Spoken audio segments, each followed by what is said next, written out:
कहानी की शुरुआत में हम जेम्स नाम के एक आदमी को देखते हैं जो इस समय दुनिया की सबसे खतरनाक जेल में कैद है, क्योंकि जेम्स को चोरी और एक हत्या के इल्जाम में उम्र कैद की सजा हुई है। इस जेल में हालात बेहद खौफनाक हैं। यहाँ एक कैदी दूसरे कैदी को सोते वक्त भी मार डालता था। इस जेल में सिर्फ वही जिंदा रह सकता था जो सबसे ज्यादा ताकतवर हो। यहाँ एक ही नियम था, मारो या मरो। जेम्स का सिर्फ एक ही मकसद था, किसी भी हालत में इस जेल से भागना। लेकिन उसकी इस नामुमकिन कोशिश में पूरे 14 साल लग गए, क्योंकि ये जेल एक सुनसान टापू पर बनी हुई है और इसके चारों तरफ दूर दूर तक सिर्फ पानी है। अब सीन कट होता है और हमें दिखाया जाता है साल 1938, जहाँ जेम्स नाम का एक आदमी एक तिजोरी पर अपना हाथ साफ कर रहा होता है। जेम्स तिजोरी से हीरे निकालता है, खिड़की से कूदता है और बिना किसी को दिखे वहाँ से गायब हो जाता है। वो पेरिस की भीड़ भाड़ वाली सड़कों से गुजरता हुआ एक क्लब में पहुँचता है। यहाँ वो हीरे अपने बॉस को दे देता है। बॉस खुश तो होता है, लेकिन जेम्स को चेतावनी देता है, मेरी बात से जरा भी हटे तो सजा के नाम पर मौत मिलेगी। इसके बाद जेम्स अपनी गर्लफ्रेंड नेट से मिलता है। वो उसे एक खूबसूरत हार गिफ्ट करता है। ये वही हार है जो उसने तिजोरी से चुराया था और अपने पास छुपा लिया था। वो ये भी मान लेता है कि कुछ हीरे उसने अपने लिए रखे हैं, लेकिन जेम्स को नहीं पता उसके बॉस का एक आदमी ये सब देख रहा होता है। उस शाम जेम्स और नेट साथ में वक्त बिताते हैं। दोनों के बीच करीबियां भी बढ़ती हैं, लेकिन ये खुशी ज्यादा देर तक नहीं टिकती। अगली सुबह पुलिस आ जाती है और जेम्स को एक दलाल की हत्या के आरोप में गिरफ्तार कर लिया जाता है। तभी जेम्स को याद आता है पिछली रात माफिया ने उस दलाल की जमकर पिटाई की थी। अब जेम्स समझ जाता है उसे फंसाया जा रहा है। वो नेट को भरोसा दिलाता है कि सब ठीक हो जाएगा, क्योंकि उस रात वो पूरा समय उसी के साथ था। लेकिन बाद में जब दोनों जेल में मिलते हैं, जेम्स सच्चाई बता देता है। वो कहता है कोर्ट में अपील बेकार है, पूरी सिस्टम सड़ी हुई है, मुझे बड़े लोग फंसा रहे हैं। और फिर कोर्ट से उम्र कैद का फैसला आ जाता है। जेम्स नेट से कहता है अब उसका सिर्फ एक ही मकसद है, जेल से भागना। लेकिन इसमें कितना वक्त लगेगा ये कोई नहीं जानता, इसलिए वो चाहता है नेट उसे भूल जाए और अपनी जिंदगी में आगे बढ़ जाए। यही बात पास में खड़ा एक कैदी सुन लेता है। उसका नाम है जूलो। वो जेम्स से कहता है अगर भागना है तो बहुत सारा पैसा चाहिए। कुछ समय बाद जेम्स और बाकी नए कैदियों का मेडिकल टेस्ट होता है। फिर सबको बताया जाता है कि उन्हें भेजा जा रहा है फ्रेंच की एक ऐसी जेल में जहाँ से आज तक कोई भी कैदी जिंदा भाग नहीं पाया। जेल ले जाने वाले जहाज पर जूलो जेम्स को एक आदमी दिखाता है। उसका नाम है लुई डेगा। डेगा एक एक्सपर्ट नकली नोट छापने वाला है। वो इसी काम से लाखों कमा चुका है, मतलब उसके पास बहुत सारा पैसा है। जेम्स डेगा के पास जाता है और उसे एक डील ऑफर करता है। वो कहता है इस जहाज पर हर कोई तुम्हारा पैसा चाहता है, तुम खतरे में हो, अगर चाहो तो मैं तुम्हारी सुरक्षा कर सकता हूँ। यहीं से एक खतरनाक जेल से भागने की सबसे बड़ी कहानी शुरू होती है। बदले में डेगा जेम्स के भागने के लिए पैसा दे सकता था, लेकिन डेगा ये ऑफर ठुकरा देता है। उसे लगता है कि जब तक गार्ड आसपास है तब तक वो बाकी कैदियों से सेफ है। लेकिन जैसे ही रात होती है सब कुछ बदल जाता है। एक कैदी डेगा के बगल में सो रहे आदमी को बेरहमी से मार देता है और उसका पेट चीरकर अंदर छुपा हुआ पैसा निकाल लेता है। यही डेगा समझ जाता है कि गार्ड्स को कोई फर्क नहीं पड़ता कि कैदी एक दूसरे को मार रहे हैं या नहीं। अगली ही सुबह डेगा जेम्स से कहता है अगर तुम मुझे तब तक सेफ रखो जब तक जेल में मेरे रहने का सही इंतजाम नहीं हो जाता, तो मैं तुम्हें जितना पैसा चाहिए उतना दूंगा। जेम्स साफ बोल देता है मैं अकेले भागूंगा। डेगा मान जाता है क्योंकि उसकी अपील कोर्ट में चल रही है और उसे भरोसा है कि वो जल्द बाहर आ जाएगा। अगली रात एक कैदी हाथ में चाकू लेकर डेगा की तरफ बढ़ता है, लेकिन जेम्स देख लेता है। वो तुरंत उस कैदी पर टूट पड़ता है। पूरे जहाज पर अफरा तफरी मच जाती है। कई मिनट बाद गार्ड्स आखिरकार बीच में आते हैं और सब कैदियों की तलाशी लेते हैं। तब पता चलता है कि जेम्स भी लड़ाई में शामिल था। सजा तुरंत मिलती है। जेम्स को इस तरह बांध दिया जाता है कि वो 1 इंच भी हिल न सके। अगली सुबह जहाज आखिरकार उस टापू पर पहुंच जाता है जहां ये खौफनाक जेल बनी है। पिछली रात की लड़ाई में जूलो के घुटने में चाकू लग जाता है। उसे सीधे अस्पताल भेज दिया जाता है। बाकी कैदी जेल में दाखिल होते हैं जहां उनका सामना होता है मुख्य वार्डन से। वार्डन साफ साफ कह देता है मुझे पता है तुम सब भागने का सोच रहे हो। वो चेतावनी देता है कि अगर गार्ड्स की गोलियों से बच भी गए तो बाहर सिर्फ खुला समुद्र है और उसमें बहुत सारी भूखी शार्क है। फिर वो नियम बताता है पहली बार भागने की कोशिश 2 साल सॉलिटरी, दूसरी बार कोशिश 5 साल सॉलिटरी और उसके बाद डेविल्स आइलैंड में उम्र कैद। एक ऐसी जगह जो सीधा नरक है। जैसे ही जेल की जिंदगी शुरू होती है, जेम्स बिना वक्त गंवाए कनेक्शन बनाने लगता है। वो ड्यूटी लगाने वाले अफसर से बात करता है और चाहता है कि उसे और डेगा को अस्पताल में काम मिल जाए। डेगा भी अपनी तरफ से कोशिश करता है, क्योंकि इस जेल में जिंदा रहने के लिए सिर्फ ताकत नहीं दिमाग भी चाहिए। लेकिन वो हाई सोसाइटी से आता है, इसलिए उसका रहने का तरीका और बात करने का स्टाइल जेल में किसी को पसंद नहीं आता। एक आदमी उससे कहता है अगर इज्जत से रहना है तो $1000 लगेंगे। इतनी बड़ी रकम पर जेम्स कहता है ठीक है, सिगरेट भी चाहिए। डेगा अपनी बात रखता है। वो कहता है कि उसे एक नोटबुक चाहिए क्योंकि वो एक आर्टिस्ट है। अगले दिन जेल में हड़कंप मच जाता है। खबर फैलती है कि अस्पताल से कोई कैदी भाग गया है। जेम्स सोचता है कि शायद ये जूलो है। ये सुनकर वो खुश हो जाता है। कम से कम अब ये साफ है कि इस जेल से भागना नामुमकिन नहीं है। जेम्स और डेगा को अस्पताल में ड्यूटी मिलने वाली होती है, लेकिन तभी डिप्टी वार्डन डेगा को पहचान लेता है। वो डेगा से कहता है उसके दामाद को नकली बॉन्ड के साथ पकड़ा गया था और वो बॉन्ड तुमने ही बनाए थे। इसके बाद वो जेम्स और डेगा दोनों को सज्जा के तौर पर खदानों में काम पर भेज देता है। खदान में काम करते हुए डेगा अपनी पत्नी की तस्वीर बना रहा होता है। वो जेम्स से कहता है, मुझे पूरा भरोसा है कि उसकी पत्नी मेरी अपील आगे बढ़ाएगी और मुझे जेल से बाहर निकाल लेगी। लेकिन जेम्स को शक है, अब सारा पैसा डेगा की पत्नी के पास है और जिसके पास पैसा हो वो जो चाहे कर सकता है। जेम्स को लगता है कि ऐसा मुमकिन नहीं है कि वो अपना पैसा खर्च करके डेगा को बाहर निकलवाएगी। एक दिन जेम्स और डेगा ठेला धकेल रहे होते हैं, तभी डेगा बताता है कि उसे पेट खराब हो गया है। उसी दौरान वो पैसा जो उसने अपने शरीर में छुपा रखा था नीचे गिर जाता है। जेम्स तुरंत ठेला रोकता है और गार्ड्स के देखने से पहले पैसा उठा लेता है। वह धीरे धीरे अपने कदमों को और सावधानी से रखता है ताकि कोई भी यह न देख पाए। उसके दिमाग में एक ही सोच चल रही होती है कि यह पैसा उनके भागने की योजना में अहम साबित होगा। इसी बीच उसके दिमाग में नए आइडिया भी आते हैं जिससे डेगा की मदद करने और अपने मिशन को सफल बनाने की रणनीति तैयार हो सके। ब्रेक के वक्त जेम्स की मुलाकात सेलियर नाम के आदमी से होती है। वह पहले उसी सड़क पर रहता था जहाँ कभी जेम्स रहा करता था। सेलियर कहता है, अगर तुम भागने का इंतजाम कर लो तो मैं बाहर अपने दोस्तों से एक नाव मंगवा सकता हूँ ताकि वो इस टापू से निकल सके। जेल लौटे समय गार्ड्स उन्हें लिफ्ट देते हैं एक लोकल दलाल को, वही दलाल जो उनके लिए औरतों को इस टापू पर लाता है। जेम्स उससे पूछता है, क्या तुम हमें नाव पर बिठा सकते हो, और बदले में $2000 देने की बात करता है। दलाल हंसता है और कहता है, मेरी कीमत $5000 है। वो साफ बोल देता है, मैं इस टापू पर सिर्फ अगले 3 हफ्तों तक ही हूँ, अब समय कम है और खेल और भी खतरनाक होने वाला है। जेल लौटते ही कुछ और कैदी डेगा पर हमला करने की कोशिश करते हैं। जेम्स फिर से उसकी ढाल बन जाता है। लड़ाई इतनी खतरनाक होती है कि जेम्स एक कैदी का कान तक काट लेता है। इसके बाद जेम्स गुस्से में डेगा पर चिल्ला देता है। वो कहता है, हर बार मुझे अपनी जान खतरे में डालनी पड़ती है सिर्फ इसलिए कि तुम सबका आसान टारगेट हो। भाई यही डील थी, यही काम था जिसके लिए तुम आए हो। रात में डेगा टूट जाता है। वह कहता है कि अब वो जेम्स के साथ भागना चाहता है क्योंकि उसे नहीं लगता कि वो अपनी अपील तक जिंदा रह पाएगा। लेकिन जेम्स मना कर देता है। उसके हिसाब से डेगा बहुत कमजोर है और भागने में सिर्फ बोझ बनेगा। जेम्स के दिमाग में नए प्लान और रणनीति चल रही होती है कि कैसे वो डेगा को सुरक्षित रखे और खुद भी इस खतरनाक जेल से बाहर निकलने का रास्ता तैयार कर सके। हर कदम पर वह सावधानी और चतुराई बरता है क्योंकि यहाँ एक भी छोटी गलती पूरी योजना को नष्ट कर सकी है। और जेल के भीतर हर इंसान किसी न किसी तरीके से खतरनाक है। जेम्स समझता है कि सिर्फ बहादुरी नहीं बल्कि धैर्य और सोच विचार ही उन्हें इस मरे हुए टापू से बचा सकता है। कुछ समय बाद सभी कैदियों को इकट्ठा किया जाता है। उनके सामने झूलों को लाया जाता है। उसकी भागने की कोशिश नाकाम रही थी और उसने एक गार्ड को मार दिया था। सजा तुरंत मिलती है। उसका सिर गिलोटिन से काट दिया जाता है। इसके बाद जेम्स और डेगा को झूलों की लाश जंगल में ले जाने के लिए मजबूर किया जाता है। कटी हुई गर्दन से बहता खून देकर डेगा पूरी तरह टूट जाता है। वो हिल भी नहीं पाता। एक गार्ड उसे कोड़े मारने लगता है। तभी जेम्स पीछे से उस गार्ड पर हमला करता है और उसे बेहोश कर देता है। मौका देखते ही जेम्स भागने की कोशिश करता है। गार्ड्स उसका पीछा करते हैं लेकिन वो किसी तरह बिना पकड़े गए बच निकलता है। डेगा को रात में वापस जेल ले जाया जाता है। जेम्स दलाल के घर पहुंचता है जहां से उसे नाव मिलनी थी, लेकिन वहां उसे धोखा मिलता है। चारों तरफ हथियारबंद आदमी उसे घेर लेते हैं। दलाल बताता है कि तुम कितना भी इनाम दे दो, मुख्य वार्डन कैदी को वापस लाने पर 2 गुना इनाम देता है। जेम्स को फिर से जेल लौटा दिया जाता है। वार्डन उसे बताता है अब उसे अगले 2 साल एक अलग टापू पर एकांत कारावास में रहना होगा। वार्डन साफ कहता है कि एकांत कारावास का मकसद कैदी का दिमाग तोड़ना और उससे हर उम्मीद छीन लेना है। उस जगह पर एक सख्त नियम होता है, पूरी चुप्पी हर वक्त। इन हालात में भी जेम्स खुद को संभालने की कोशिश करता है। जिस गार्ड को उसने पहले बेहोश किया था वो एक दिन आकर जेम्स को बेरहमी से पीटता है। एक दिन जेम्स को अपने पानी में एक नारियल मिलता है, साथ में एक छोटा सा नोट में लिखा होता है, तुम्हें हर दिन एक नारियल मिलेगा। जेम्स समझ जाता है ये जरूर डेगा ने किया है, शायद उसने गार्ड को पैसे दिए होंगे। यह छोटा सा सहारा जेम्स के अंदर नई उम्मीद जगा देता है। अब उसका दिमाग हर वक्त इसी बात में लगा रहता है कि किसी तरह इस जेल से निकलना है और साथ साथ डेगा की हिफाजत भी करनी है। हर दिन की छोटी छोटी घटनाएं उसे और मजबूत बनाती जाती हैं और उसकी योजना धीरे धीरे साफ होने लगती है। जेम्स तय करता है कि अब उसे अपने शरीर और दिमाग दोनों को मजबूत बनाना होगा। वो रोज कसरत करने लगता है। लेकिन एक दिन एक गार्ड उसके पानी की जांच करता है और उसमें रखा नारियल देख लेता है। बिना देर किए वो वार्डन को खबर कर देता है। वार्डन जेम्स से पूछता है, सच बताओ ये सामान तुम्हें कौन भेज रहा है? लेकिन जेम्स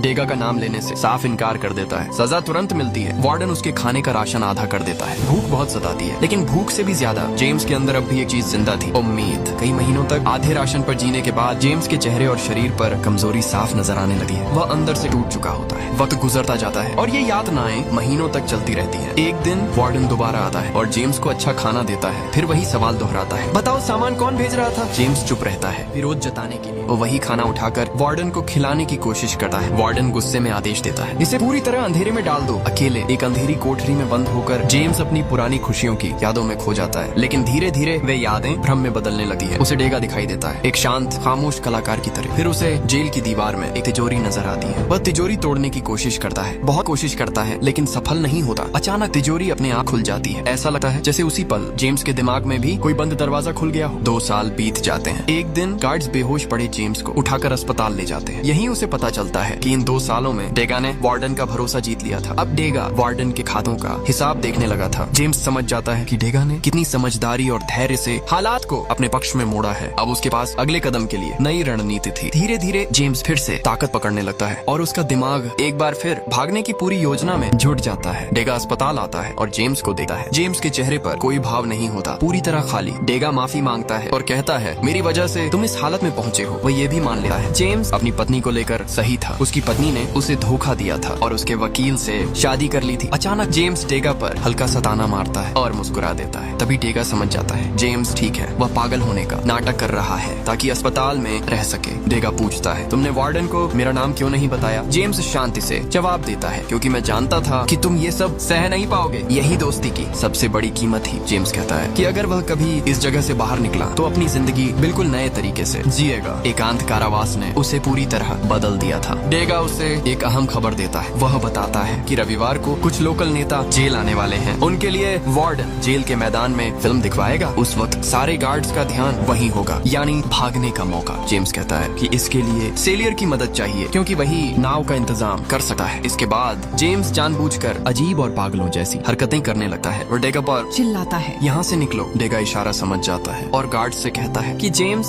काबू से बाहर हो रहा है। गार्ड्स उसे बेहोशी की दवा देते हैं, लेकिन जेम्स चालाकी से वह दवा छुपा लेता है। रात में जेम्स सुनता है कि अस्पताल का एक गार्ड मोरेट नाम की कैदी के साथ गलत हरकत कर रहा है। उसी पल जेम्स के दिमाग में एक नई योजना बनती है। अब वह न सिर्फ मोरेट को बचाना चाहता है, बल्कि इस मौके का इस्तेमाल अपनी भागने की तैयारी को और मजबूत करने के लिए भी करता है। अब जेम्स की चालाकी, धैर्य और दिमागी खेल पूरी तरह सामने आने लगे थे और उसका हर कदम बेहद सावधानी और चतुराई से भरा होता है। जेम्स ये बात मैशेट को बताता है। वह उससे कहता है कि उसके पास भागने की पूरी प्लान है, लेकिन वह ये भी साफ करता है कि इस प्लान में मैशेट को गार्ड का ध्यान भटकाना होगा। अब खेल अंतिम मोड़ पर पहुंच चुका है। रविवार रात को अस्पताल का गार्ड मैशेट की बात मान लेता है, लेकिन ध्यान भटकाने की वजह से वह कहता है कि योजना को थोड़ी और स्मार्ट तरीके से करना पड़ेगा। सेलियर खुद को घायल कर लेता है ताकि उसे अस्पताल में भर्ती किया जाए और वह भागने की योजना का हिस्सा बन सके। जेम्स डेगा को सारी बेहोशी की गोलियां दे देता है जो उसने छुपा रखी थी। इसका प्लान ये है कि रविवार को गार्डों को दी जाने वाली ड्रिंक में ये गोलियां डाल दी जाए। रविवार शाम आती है। चारों कैदी अपनी योजना को अंजाम देना शुरू करते हैं। डेगा गार्डों को ड्रिंक देता है जिसमें बेहोशी की गोलियां मिलाई गई हैं। इस बीच मैशेट गार्ड को बाथरूम में अकेले मिलने का बहाना देता है। जब गार्ड उसकी ओर ध्यान देता है, जेम्स एंड सेलियर अपने बिस्तर के खंभों से हथियार बना लेते हैं और गार्ड को बेहोश कर देते हैं। तीनों चुपके से बेहोश गार्डों के पास से निकल जाते हैं और डेगा का इंतजार करते हैं, लेकिन तभी बारिश शुरू हो जाती है। सारे नेता और गार्ड अंदर चले जाते हैं। सेलियर की योजना थोड़ी फेल हो जाती है। वे डेगा को छोड़कर भाग जाते हैं, लेकिन जेम्स कहता है हम उसका इंतजार करेंगे। डेगा आता है और बताता है कि उसने चोरी कर ली है घड़ी की चाबियां। बारिश और बिजली न होने की वजह से वे अंधेरे का फायदा उठाकर टावर से भाग सकते हैं। गिरोह किसी तरह टावर तक पहुंचता है, लेकिन वहां उन्हें एक बड़ा झटका लगता है। तीनों आदमी कूदते हैं, लेकिन इस दौरान डेगा के पैर में चोट लग जाती है। जेम्स और मैशेट उसे उठाकर ले जाते हैं। फिर वे सेलियर से मिलते हैं। सेलियर उन्हें नाव पर चढ़ने में मदद करता है और वे समुद्र में पहुंच जाते हैं। आखिरकार वे आजाद हो जाते हैं, लेकिन उनकी राहत ज्यादा देर तक नहीं रहती। नाव में छेद है और उन्हें लगातार पानी बाहर निकालना पड़ता है ताकि नाव डूबे नहीं। सेलियर जेम्स से कहती है नाव सिर्फ 3 लोगों का वजन सह सकती है। अब डेगा चोटिल है, इसलिए हमें उससे छुटकारा पाना होगा। जेम्स उसकी बात अनसुनी कर देता है, लेकिन तभी वे दूर से तूफान आते हुए देखते हैं। सेलियर इस पर और जिद करती है। वह चाकू निकालती है और हाथापाई शुरू हो जाती है। इस झगड़े में मैशेट को नाव से बाहर फेंक दिया जाता है। सेलियर लगभग जेम्स को मार ही डालती है। जेम्स अपनी सूझबूझ और ताकत का इस्तेमाल करता है और बहादुरी से खुद को बचाता है। अब उसकी योजना और तेज और सावधानी से आगे बढ़ती है और उसके दिमाग में हर स्थिति का समाधान पहले से तैयार रहता है। लेकिन इस बार डेगा मदद के लिए आता है। वह सेलियर को रोकता है और चाकू से उसे बार बार हमला करता है। आखिर में मैशेट वापस नाव में चढ़ जाता है। नाव अब भी तैर रही है, लेकिन तूफान और तनाव के बीच उनकी जंग अभी खत्म नहीं हुई। तीनों आदमी सेलियर के शरीर को पानी में फेंक देते हैं। डेगा उसके भीगे हुए चित्र इकट्ठा करता है, जैसे कि उस पल की याद को अपने पास संभालना चाहता हो। वे सभी तूफान से बचने की पूरी कोशिश करते हैं, लेकिन समुद्र का गुस्सा बहुत तेज था और अंत में वे बेहोश होकर पानी में गिर जाते हैं। जब जेम्स जागता है तो वह खुद को एक झोपड़ी में पाता है। बाहर निकलते ही उसकी मुलाकात एक नन से होती है। नन उससे बात करती है और बताती है कि वह कोलंबिया में है। वह ये भी कहती है कि उसे पता है कि जेम्स कहाँ से आया है। फिर वह जोड़ती है, सब ठीक है जब तक तुम पश्चाताप करते हो और ईश्वर को पा लेते हो। जेम्स तुरंत डेगा को ढूंढता है और उसे सब बताता है। दोनों को अब जाना ही होगा, लेकिन सेलियर की घटना ने डेगा को बहुत झकझोर दिया है। जेम्स अकेले ही जाने का फैसला करता है, लेकिन जैसे ही वह बाहर निकलता है वह देखता है कि एक पुलिस कार आ रही है। जेम्स तुरंत डेगा को बचाने के लिए वापस भागता है, लेकिन इससे पहले कि दोनों सुरक्षित हो पाएं, गार्ड्स उन्हें देख लेते हैं। मैशेट भागने की कोशिश करता है, लेकिन उसे गोली लगती है और वह घायल हो जाता है। उसने इस योजना में सबसे बड़ा बलिदान दिया। इसके बाद पता चलता है कि नन ने पुलिस को बुलाया था उसकी दूसरी कोशिश पश्चाताप करने और भगवान को पाने जाने की बेकार चली गई। अंत में जेम्स को 5 साल की सजा सुनाई जाती है। उसका सफर और संघर्ष इतना आसान नहीं था, लेकिन उसकी हिम्मत और जज्बा हमेशा याद रखा जाएगा। जब जेम्स सजा पूरी करके बाहर आता है तो वह अब कमजोर और बूढ़े आदमी जैसा दिखता है। उसकी हालत देखकर हर कोई हैरान है, खासकर वार्डन, क्योंकि आज तक कोई भी 5 साल तक एकांतवास में जीवित नहीं रहा। वार्डन जेम्स से पूछता है, इतनी मुश्किल परिस्थितियों में तुम्हें हिम्मत कौन देता रहा? लेकिन जेम्स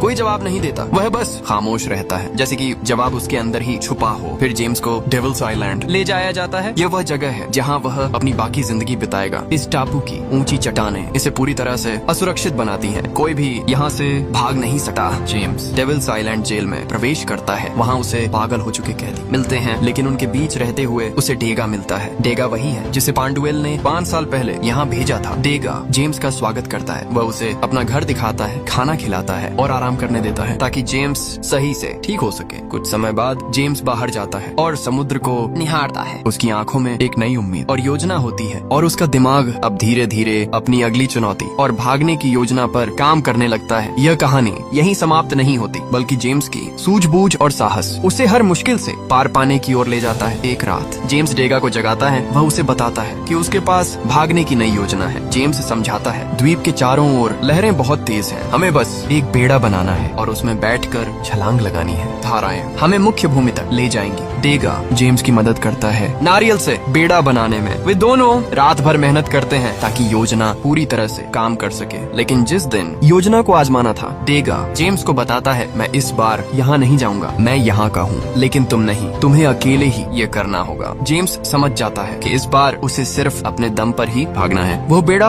पानी में फेंक देता है और अपनी नई आजादी की ओर पहला कदम रखता है और जेम्स के पीछे डेगा भी कूद पड़ता है। वह भी गिरने से बच जाता है। दोनों आदमी खुशी और उत्साह से चिल्लाते हैं। जेम्स तैरता हुआ अपनी आजादी की ओर बढ़ता है। कई दशक बाद 1900 में अब एक काफी बूढ़ा जेम्स फ्रांस लौटता है। वह जेल में बिताए अपने समय की संस्मरण एक प्रकाशक को सौंपता है। साथ में डेगा के बनाए सभी चित्र भी होते हैं। जेम्स अभी भी फ्रांस में वांछित है, लेकिन वह यहाँ इसलिए है क्योंकि यहीं वह अपनी कहानी सुनाना चाहता है। ये फिल्म हेनरी शेरियर की वास्तविक जीवन की कहानी पर आधारित है, जिन्हें लोग जेम्स के नाम से जानते थे। और इस सीन के साथ ये